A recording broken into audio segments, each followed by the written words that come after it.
Spirit of Deep Sleep, Part 3. All right, so let's get to know the spirit realm. First, there is the Nephilim. They are the fallen angels.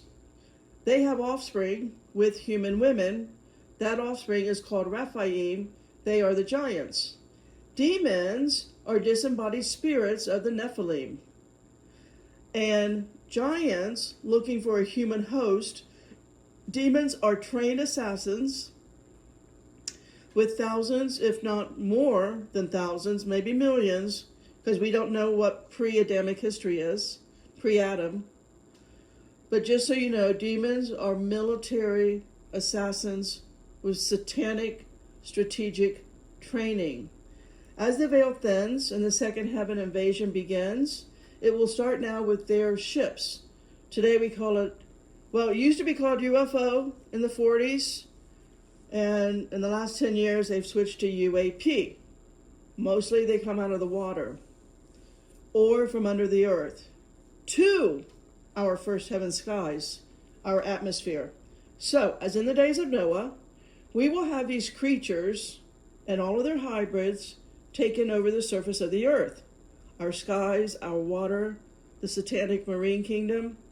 Now, when you read books that were in the Bible, right before 352 AD, like the book of Jasher, very important book to read, the book of Jubilees, the book of Maccabees, the book of Giants, and more importantly, Enoch. You get it? If they took it out of the Bible, it's because it serves Satan. It's not serving you. So if you think that's, what's the word? I don't know what the word is. Sacrilege? Was that the right word? By reading the Apocrypha, the books taken out of the Bible? Well, that's up to you. But I read them. So in the book of Giants, you know that the Nephilim are called the walking dead.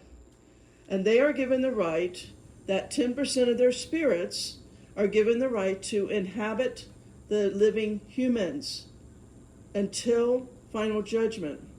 And you better believe they are the most faithful attendees at your Saturday and Sunday services. Do I need to repeat that? The Raphaim, the giants, 10% of the spirits inhabit humans, and those humans are the most faithful attendees to the assemblies, the congregations of all of the churches. That is their only job. That is their military training. That is bringing the satanic stronghold. That's why you will not find even my dead body in those buildings. All right, so they can stay there until final judgment. So once you understand the spiritual warfare on us, on our ignorance, another thing to understand when you're in these assemblies, they call this, on you, as ignorant humans, they call it death by association. And Jesus taught this to Thomas. And if you read the Apocrypha of Thomas, it is saying number 28. I stood in the middle of the world in flesh. I appeared and found them all drunk, and none of them did I find thirsty. That is called death by association. It is what you're doing when you're standing in these assemblies, in these congregations on unholy, cursed land, cloned in cities beneath you, cloned in the second heavens. You are participating in satanic rituals, like it or not. Under Satan-controlled Hitler, the Third Reich, all of the experiments with DNA found at graves all over the world from demon-protected dead bodies of giants. Meaning, again, like I said, their heads must be cut off quickly because they can grow back. The natives knew to do this. Just like 14-year-old King David knew to cut off Goliath's head. That is what they used to make what we call super soldiers. The DNA from the Raphaim dead body, the DNA is still on their dead bodies, right? They mix that with human, and that is what is known. Starting back with Hitler in the 1940s, they started making super soldiers. Super soldiers who cannot obtain salvation for this reason. They are the most popular bioloopers on Satan's media.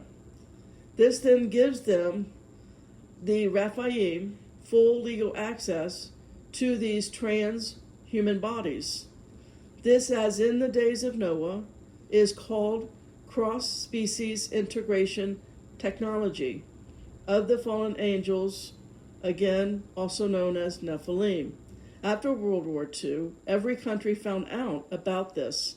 They all started their own nefarious programs, making transhumans, I call today NPC bioloopers. And the start of the UFO phenomenon began, starting with Project Paperclip and rocket technology that began in what we know today as Area 51 and also Dulce, New Mexico. Can I just say a side note here? I went to Dulce, New Mexico, and I only lasted about 5 minutes. The sheer amount of evil and the telepathic chaos that was going on when I was on the reservation land in Dulce, New Mexico, I couldn't handle it. It was more evil than I knew at that time how to fight. At the time that I went there, I had been rescued only for about 6 months when I found myself one day in Dulce, New Mexico, and I couldn't handle it. It's kind of like here in Sedona, we have a place that's called Secret Mountain Wilderness. I only went there one time when I first moved here, and I had to run out of that place. Those are two places on planet Earth. And I've been to Area 51 also. I didn't really feel it at Area 51. I think it goes down too deep.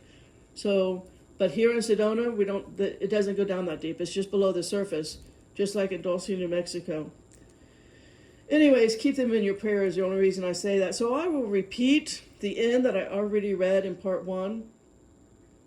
The spirit realm sees us humans like fish in a barrel. We are just mouths in their hooks. Also, demons take on the appearance of dead people that we love. That is known as necromancy. That's going to return. I only say this because the Book of Jubilees says it's going to return. You're going to see your loved ones, as sad as that is, you're going to see them and you're going to want to follow them. You're going to want to be with them. It's just simple witchcraft. Necromancy is not that hard to do. The Book of Jubilees says the spirits of the dead will once again return to their graves and inhabit their bodies. This will just suddenly happen with no warning. And in no way will you be able to stand, fight, pray against these creatures. Again, unless the seal is on your head. Now, we have been mind controlled, DNA mingled, corrupted for one reason. That is to install fear. So when the normal person sees the Raphaim, they will freeze in fear. This will give them legal right to do what they want. Like I've already said, that is mostly to eat you. Fear is a program. It's in us as a condition created by Satan's dark forces. It is not who we are. We are a child of God. We are called to stand strong against the coming invasion and fight with faith. While all around you, 99% of the people will be running in fear. Why? They are too splintered and fragmented, and they don't know it, and they don't know how to pray to undo it. So again, the faith army will be few and far between. Start praying now. Let's get a heads up on this. Amen, Potter? Potter out.